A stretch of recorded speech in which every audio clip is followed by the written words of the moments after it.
বিসমিল্লাহির রহমানির রহিম। প্রিয় দর্শক, আজ আমরা আলোচনা করব নবী করিম সাল্লাল্লাহু আলাইহি ওয়াসাল্লাম কিভাবে তার জন্মদিন পালন করেছিলেন। ইসলামী শরিয়ায় কোনো মাসআলা নির্গত করার, কোনো মাসআলার সমাধান দেওয়ার চারটা স্তম্ভ রয়েছে।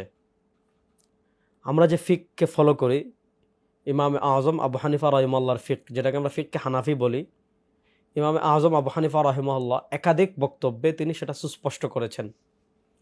আমার কাছে আল খায়রাতুল হিসান রয়েছে, আল খায়রাতুল হিসান ফি মানাকিবিল ইমাম আল আজম আবি হানিফাত নুমান। আল খায়রাতুল হিসান এর 62 নম্বর পৃষ্ঠায় এ ব্যাপারে বিস্তারিত আলোচনা করা হয়েছে। এছাড়া ইবনে আবিল আওয়াম রাহিমাহুল্লাহ তার ফাদাইলু আবি হানিফাত ওই ব্যাপারে আলোচনা করেছেন। ফিমা বানা আলাইহি মাযহাবাহু, ইমাম আবু হানিফা রাহিমাহুল্লাহর মাযহাবের ভিত্তি কিসের উপর ছিল। ইমাম আজম আবু হানিফা রাহিমাহুল্লাহ বলেছেন, এখানেও বলেছেন, ফাদাইলু আবি হানিফাতেও এসেছে, আরও অসংখ্য কিতাবে এ কথাগুলো এসেছে।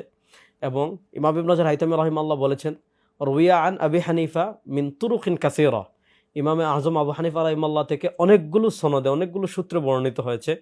ইমামে আজম আবু হানিফা রাহিমাহুল্লাহ বলেছেন যে আমি এক নম্বরে যাব একটা বিষয়ের সমাধানের জন্য আল্লাহর কোরআনের কাছে, তারপরে যাব রাসূল করিম সাল্লাল্লাহু আলাইহি ওয়াসাল্লামের হাদিসের কাছে, তারপরে যাব সাহাবা একরামের কাছে, সর্বশেষ ফাইদান তাহাল আমর ইলা আমির, যখন ব্যাপারটি তাবেঈদের কাছে চলে আসবে তখন তারাও মুজতাহিদ, আমিও মুজতাহিদ, তারা যেমন ইজতিহাদ করে সমাধান দিয়েছেন আমিও তেমন ইজতিহাদ করে সমাধান দেব।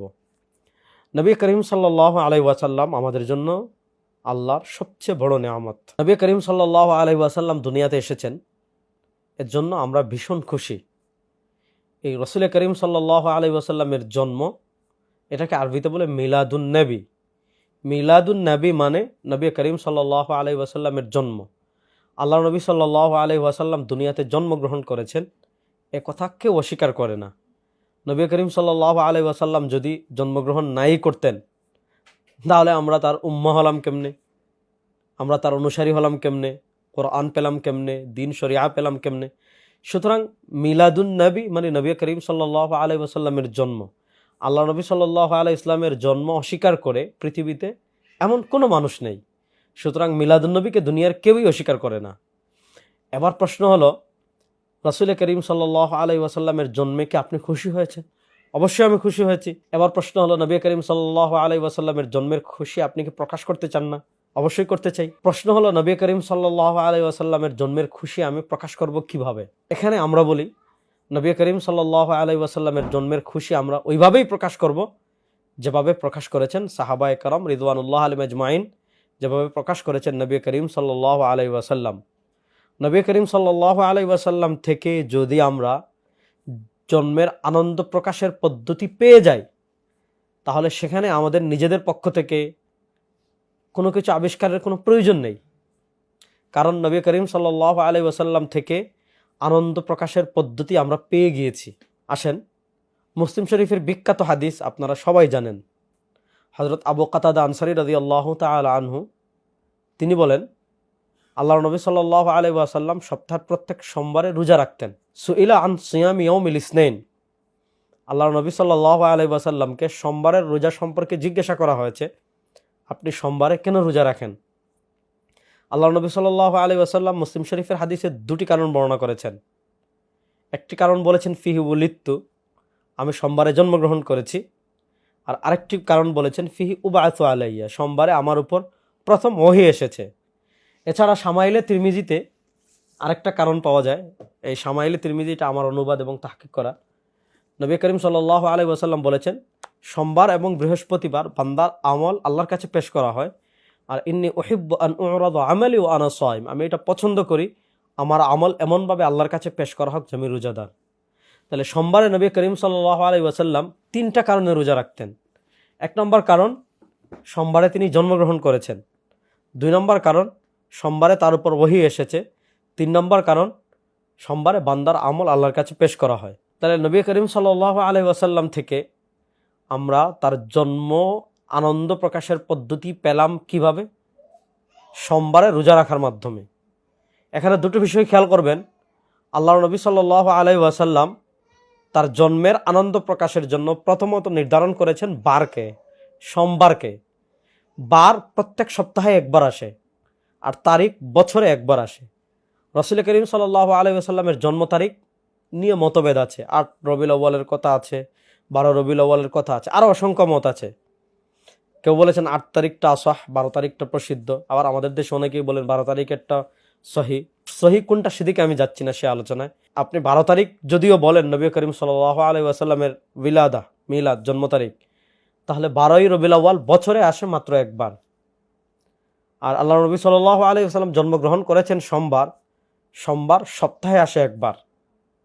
এবার দেখেন নবী করিম সাল্লাল্লাহু আলাইহি ওয়াসাল্লাম তার জন্মের কৃতজ্ঞতা প্রকাশের জন্য তারিখকে নির্ধারণ করেছেন বারকে। রাসূল করিম সাল্লাল্লাহু আলাইহি ওয়াসাল্লাম তার জন্মের শুকরিয়া প্রকাশের জন্য তারিখ কেন্দ্রিক কোনো আমল করেছেন, এরকম কোনো প্রমাণ আমি পাইনি। যে তার জন্মের এই তারিখকে সামনে রেখে তিনি রোজা রেখেছেন, তারিখকে সামনে রেখে তিনি ঈদ উদযাপন করেছেন, তারিখকে সামনে রেখে তিনি দান সৎকা করেছেন, তারিখকে সামনে রেখে তিনি জশ্ন জুলুস করেছেন, এমন কোনো প্রমাণ আমরা পাইনি। যদি কেউ পেয়ে থাকেন তাহলে জানাবেন। রাসূল করিম সাল্লাল্লাহু আলাইহি ওয়াসাল্লাম তার জন্ম উদযাপনের জন্য নির্ধারণ করেছেন বারকে, সোমবারকে। বার সপ্তাহে একবার আসে, মাসে কমসে কম 4 বার আসে, কোনো মাসে 5 বারও আসে, বছরে 50-এর কাছাকাছি আসে, 48 থেকে 53-54 বছরে আসে। আল্লাহ নবী সাল্লাল্লাহু আলাইহি ওয়াসাল্লাম বছরে 50-এর কাছাকাছি হয়, কিছু বছর কম হয়, কিছু বছর বেশি হয়, রোজা রাখার মাধ্যমে তিনি তার জন্মের শুকরিয়া আল্লাহর কাছে আদায় করেছেন। এখন আমাদের করণীয় কি? আল্লাহ বলেছেন মাইয়ুতির রাসূল ফাকাত আতা আল্লাহ, যারা নবী করিম সাল্লাল্লাহু আলাইহি ওয়াসাল্লামের আনুগত্য করবে তারা আল্লাহর আনুগত্য করলো। আল্লাহ বলেছেন ইয়া আইয়ুহাল্লাযীনা আমানু আতিউল্লাহ ওয়া আতিউর রাসূল, হে ঈমানদারগণ তোমরা আল্লাহ এবং তার রাসূলের আনুগত্য করো। আল্লাহ তাআলা বলেছেন ইয়া আইয়ুহাল্লাযীনা আমানু লা তুকদ্দিমু বাইনা ইয়াদাইল্লাহি ওয়া রাসূলি, আল্লাহ এবং তার রাসূলকে ফেলে সামনে অগ্রসর হয়ো না। আল্লাহ তাআলা বলেছেন ফালা ওয়া রাব্বিকা লা ইউমিনুনা হাত্তা ইউহাক্কিমুকা ফীমা শাজারা বাইনাহুম, আল্লাহ নবী সাল্লাল্লাহু আলাইহি ওয়াসাল্লামের সমাধান মানতে এবং রাসূল করিম সাল্লাল্লাহু আলাইহি ওয়াসাল্লামের যে আনুগত্য করতে হবে, এটা তো কোরআনের অসংখ্য আয়াত এবং অসংখ্য হাদিস দ্বারা প্রমাণিত।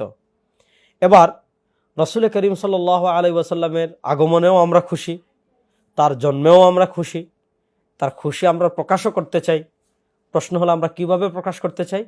উত্তর হলো আমরা হাদিসে যেভাবে পেয়েছি, সোমবারে রোজা রাখার মাধ্যমে। 12ই রবিউল আউয়াল কেন্দ্রিক কোনো উৎসব, 12ই রবিউল আউয়াল কেন্দ্রিক কোনো ঈদ, 12 রবিউল আউয়াল কেন্দ্রিক কোনো জশ্নে জুলুস, 12 রবিউল আউয়াল কেন্দ্রিক স্পেশাল এই দিনকে ফজিলতপূর্ণ মনে করে, এই দিনকে সৈয়দুল আয়াদ, সকল ঈদের সেরা ঈদ মনে করে, এই ঈদকে সবচেয়ে বড় ঈদ মনে করে, এখন তো সৈয়দুল আয়াদ হয়ে গিয়েছে। এই 12 রবিউল আউয়ালকে ঈদ মনে করে, 12 রবিউল আউয়ালকে সর্বকালের সেরা ঈদ মনে করে, 12 রবিউল আউয়ালকে লাইলাতুল কদর থেকে উত্তম মনে করে, 12 রবিউল আউয়ালকে পৃথিবীর শ্রেষ্ঠ দিবস মনে করে, কোনো আমল, কোনো কিছু নবী করিম সাল্লাল্লাহু আলাইহি ওয়াসাল্লাম থেকে, সাহাবায়ে কেরাম রিদওয়ানুল্লাহি আলাইহিম আজমাইন থেকে, তাবেঈন থেকে, তাবেঈন থেকে এগুলোর কোনো প্রমাণ নেই। এজন্য আপনি যদি নবী করিম সাল্লাল্লাহু আলাইহি ওয়াসাল্লামের প্রকৃত আশিক হন, তাহলে এই চলমান বিতর্কে না জড়িয়ে আসুন। প্রত্যেক সোমবারে রোজা রাখার চেষ্টা করি। সোমবারে রোজা রাখার মাধ্যমে নবী করিম সাল্লাল্লাহু আলাইহি ওয়াসাল্লামের আনুগত্যের মাধ্যমে আল্লাহ নবীর জন্মের আনন্দ উদযাপন করি। আল্লাহ তাআলা সব ধরনের বিদআত এবং মুনকারাত থেকে আমাদের সবাইকে বেঁচে থাকার তৌফিক দান করুন। আজ পর্যন্ত আসসালামু আলাইকুম ওয়া রাহমাতুল্লাহি ওয়া বারাকাতুহু।